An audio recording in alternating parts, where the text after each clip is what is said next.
Hey hello everyone and আসসালামু আলাইকুম। কেমন আছো তোমরা? আশা করি ভালো আছো। আলহামদুলিল্লাহ আমরাও ভালো আছি তোমাদের দোয়া এবং ভালোবাসায়। তো অনেকদিন পরেই কিন্তু আমি আসছি তোমাদের সঙ্গে একটা লং ভিডিও শেয়ার করতে। তো আয়ানকে তোমরা দেখতেই পাচ্ছ পার্সেল আনতে গেছে। আসলে পার্সেলটা আমার নামেই আসছে। তো সেই দিন আমি সেরকম একটা ফোন দেখিনি, যার কারণে আমি জানতেই পারিনি যে আজকে আমার পার্সেল ডেলিভারি হবে। উনি কিন্তু আমাকে অনেকবার কল করেছে, কিন্তু আমার ফোনটা আমার কাছে ছিল না, যার কারণে আমি ফোনও রিসিভ করতে পারিনি। তো তারপরে দেখি ডিরেক্ট তিনি বাড়ি চলে আসছেন, আর ভাই আমাকে ডেকে বলছে আমার পার্সেল আছে কিনা। তো আমি বললাম যে হ্যাঁ আমার পার্সেল আছে।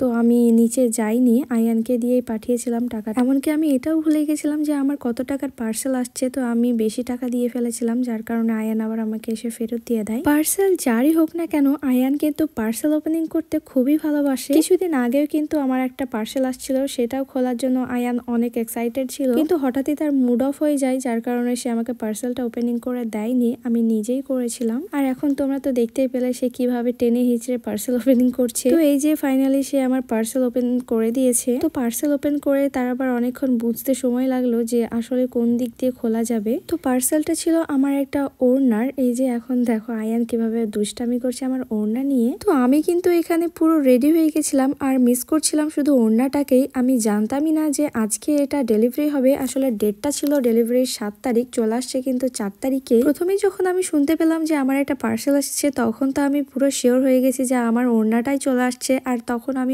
অনেক হ্যাপি হয়ে যাই। আমি হ্যাপি হয়েছি সেটা বড় কথা না, বড় কথাটা হলো আমার নামে পার্সেল আসলে আমার মা আমার দিকে একদম বড় বড় চোখে তাকায়, মনে হয় যে চোখ দিয়েই আমাকে পুরো খেয়ে ফেলবে। সময় সময় আমিও চালাকি করে ভাইয়ার অ্যাকাউন্ট থেকে অর্ডার করি। আমি একটা কথা বিশ্বাস করি, যদি তুমি কোনো জিনিস মন থেকে চাও তুমি অবশ্যই সেটা পাবে, কিন্তু তোমাকে অবশ্যই অপেক্ষা করতে হবে সঠিক সময়ের জন্য। এই কথাটা বলছি তার কারণ আমাদের কিন্তু ঘুরতে যাওয়ার প্ল্যান ছিল 1 তারিখে। ফ্যামিলি কিছু প্রবলেমের জন্য আমরা কিন্তু 1 তারিখে যেতে পারিনি। আর 2 তারিখ 3 তারিখ ছিল ভাইয়ার ডিউটি, তাই 4 তারিখে শুরু করে দিলাম আমাদের প্ল্যান মতো কাজ। তো খুব বেশি জন আমরা যেতে পারিনি, তার কারণ কারোর বাড়িতে প্রবলেম ছিল, আবার কেউ জবের কারণে অ্যাটেন্ড করতে পারেনি। আসলে সেই ডেটটা ছিল 4 তারিখ অর্থাৎ শনিবার, সবার ছিল ডিউটি। ডেটটা যদি সানডে করতাম তাহলে হয়তো আরো অনেকেই থাকতে পারতো। আর যেহেতু আগে থেকে প্ল্যান ছিল আয়ানরা সানডেতে বাড়ি চলে যাবে, সেই জন্যই কিন্তু আমাদেরকে শনিবার এই প্ল্যানটা করতে হয়েছে। আর যেতে যেতে দেখতে পেয়ে গেলাম মাঠের ধারে বড় করে পিকনিক চলছে, আর টুকটুক করেই আমরা কিন্তু চলে আসলাম আমাদের ডেস্টিনেশন।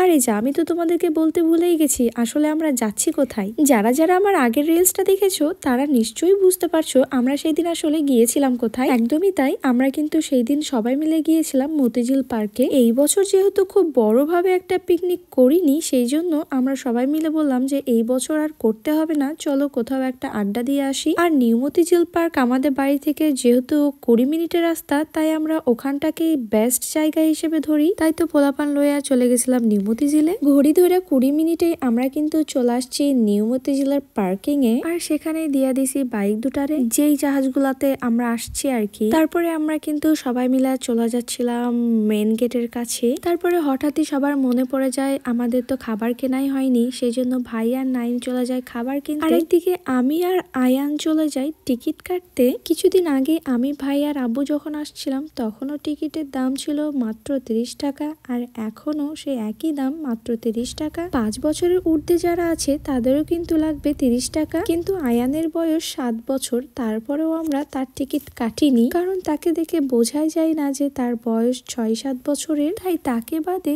আমরা টিকিট কেটেছিলাম মাত্র 4টা। তো টিকিট কেটে এসেই সে চলে যায় তার মাকে নিয়ে খেলনার দোকানে। তারা যখন বাজার করতে ব্যস্ত তখন দেখি নাইম নিয়ে চলে আসছে কিছু খাবার, আর একদিকে দেখি আয়ান নিয়ে নিয়েছে ইয়াপ বড় একটা উড়োজাহাজ। তো এইসব করতে করতেই প্রায় আধা ঘন্টা 1.5 ঘন্টা মতো আমাদের নষ্ট হয়ে যায়। তারপরে আমরা কিন্তু সোজা চলে যাই মতিঝিলে এন্ট্রি নিতে। এন্ট্রি নিতে গিয়েই দেখি এখানে লাইন দিয়ে এন্ট্রি নিচ্ছে সবাই। কিছুদিন আগে যখন আব্বুদের সঙ্গে আসছিলাম তখন কিন্তু এইরকম সিস্টেম ছিল না, এখন হয়তো অনেক মানুষ সেই জন্য তারা এইরকম একটা ব্যবস্থা নিয়েছে। তো ভেতরে ঢুকেই আমি তো পুরো অবাক হয়ে যাই, চারিদিকে এত মানুষ ছিল কি বলবো তোমাদের। তবে আমার মনে হয় 1 তারিখে হয়তো এর থেকেও বেশি মানুষ ছিল।